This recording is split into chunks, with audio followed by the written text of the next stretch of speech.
சுற்றுலா தலமான கன்னியாகுமரியில் வார விடுமுறையை முன்னிட்டு ஏராளமான சுற்றுலா பயணிகள் கடற்கரையில் குவிந்துள்ளனர். இன்று அதிகாலையிலேயே கடற்கரை திடலில் காத்திருந்து கடலிலிருந்து மெல்ல மெல்ல எழும் சூரிய உதய காட்சிகளை கண்டு ரசித்தனர். மேலும் குடும்பத்துடன் கடலில் இறங்கி கால் நனைத்து மகிழ்ந்து வருகின்றனர். தற்போது கடலில் இறங்க தடை விலக்கிக் கொள்ளப்பட்டதால் கடலில் ஆனந்த குளியலிட்டும் வருகின்றனர். பல்வேறு பகுதிகளிலிருந்து சுற்றுலா பயணிகள் வருகை அதிகரித்து உள்ளதால் அங்குள்ள வியாபாரிகள் மகிழ்ச்சியடைந்துள்ளனர். சர்வதேச சுற்றுலா தலமான கன்னியாகுமரிக்கு தினசரி ஆயிரக்கணக்கான சுற்றுலா பயணிகள் வருவதுண்டு. வெளியூர், வெளி மாநிலம், வெளிநாடுகளிலிருந்து வருவதுண்டு.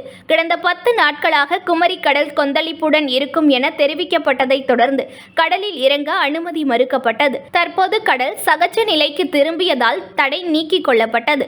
இதனால் இன்று வார விடுமுறை என்பதால் ஏராளமான சுற்றுலா பெண்கள் கன்னியாகுமரி கடற்கரைக்கு வருகை தந்துள்ளனர்.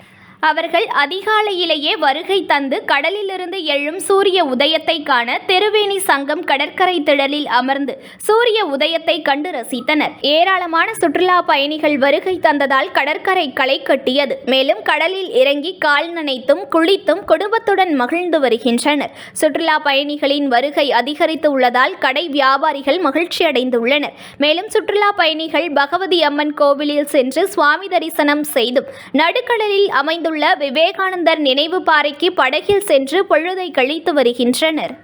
நியூஸ்1 தமிழை லைக் பண்ணுங்க, கமெண்ட் பண்ணுங்க, ஷேர் பண்ணுங்க, மறக்காம சப்ஸ்கிரைப் பண்ணுங்க.